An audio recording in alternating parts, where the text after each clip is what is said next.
भगवान गणेश और कुबेर। धन और भाग्य के राजकुमार कुबेर एक बार अपने अभिमान और अहंकार से नष्ट हो गए थे। वो इस धन के बारे में अपने अन्य देवताओं को डींग मारने पर विचार करते थे। कहा जाता है कि अपने धन को प्रदर्शित करने का सबसे अच्छा तरीका दावत की मेजबानी करना है।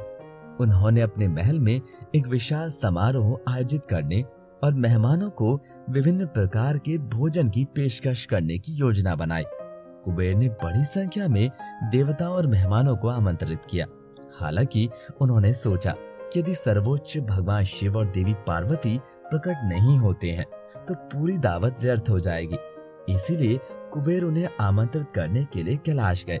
दूसरी ओर भगवान शिव ने कुबेर को अनुशासित करने का निर्णय लिया, क्योंकि वो उसके सिर के अंदर चल रही हर चीज से अवगत थे।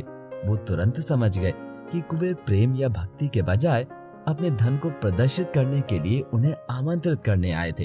ये जानकर कि कुबेर का इरादा क्या था, भगवान शिव ने विनम्रता से दावत में शामिल होने से इनकार करते हुए कहा, प्रिय कुबेर, मैं दावत में शामिल नहीं हो सकता। फिर भी मेरा छोटा बेटा गणेश आपका निमंत्रण स्वीकार करेगा। उसे बहुत भूख है, इसीलिए मुझे आशा है कि आप उसे संतुष्ट कर सकते हैं।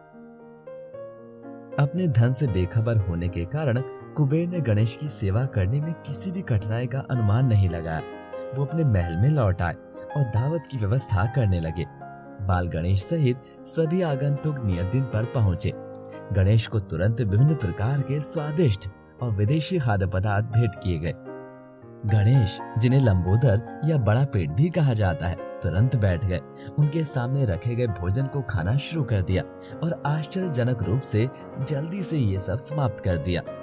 बाल गणेश को और अधिक भोजन दिया गया और उन्होंने तब तक खाना जारी रखा जब तक कि वो रात के खाने के लिए तैयार किए गए हर अंतिम टुकड़े को समाप्त नहीं कर लेते।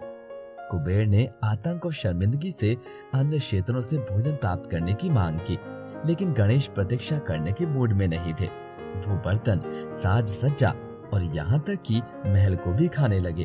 भयभीत कुबेर ने उनसे रुकने की गुहार लगाई, लेकिन वो नहीं माने।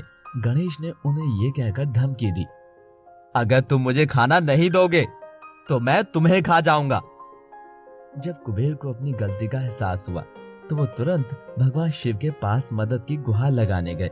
उन्होंने अपने अहंकार के लिए खेद व्यक्त किया।